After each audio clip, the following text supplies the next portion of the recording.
జై శ్రీరామ్. ఏదైతే జరుగుతున్నటువంటి మహాకుంభమేళ మహాకుంభమేళకి ఇక్కడ స్వామి పొంగోలందరూ వెళ్ళడం జరుగుతుంది. ఈ వెళ్ళే సందర్భంలో భారతానంద మహారాజు స్వామితో మేము వెళ్ళడం జరుగుతుంది. ఈ స్వామీజీ గారు ఈ రోజు నుంచి నిన్నటి నుంచి అంటే బయలుదేరినప్పటి నుంచి కూడా ఏక వస్త్రంతో కుంభమేళా స్నానానికి వెళ్ళడం జరుగుతుంది.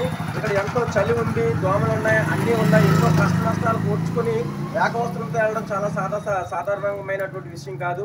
మేమే చలికి వణుకుతున్నాం, దోమలతో బాధపడుతున్నాం, ఎన్నో వ్యయ ప్రయాసాలకు వస్తున్నాం. అయినా సరే అవన్నిటినీ తట్టుకొని ఏకవస్త్రంతో ప్రయాణించడం జరుగుతుంది. ఇలాంటి స్వామీజీ ఉండడం మూలంగానే మన భారతదేశం భూమిగా విరాజిల్లుతుంది.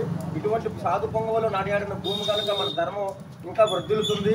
ఇటువంటి సాధు పొంగవులు మనం సంరక్షించుకోవాలి, గౌరవించుకోవాలి, తగిన రీతిలో మనం సంస్కరించుకోవాలి. జై శ్రీరామ్. హర మహాదేవ. ఓ శంకర. హర మహాదేవ. శంభో శంకర. హర మహాదేవ. శంభో శంకర. ఓం నమః శివాయ. ఓం నమః శివాయ. ఓం నమః శివాయ. ఓం నమః శివాయ. అది నా నంబర్ పంపి గ్రూప్ లో పెట్టేది. ఆ నంబర్ యాడ్ చేస్తావా? అదంతా ఈ స్వామి నంబర్ కూడా యాడ్ చేయండి.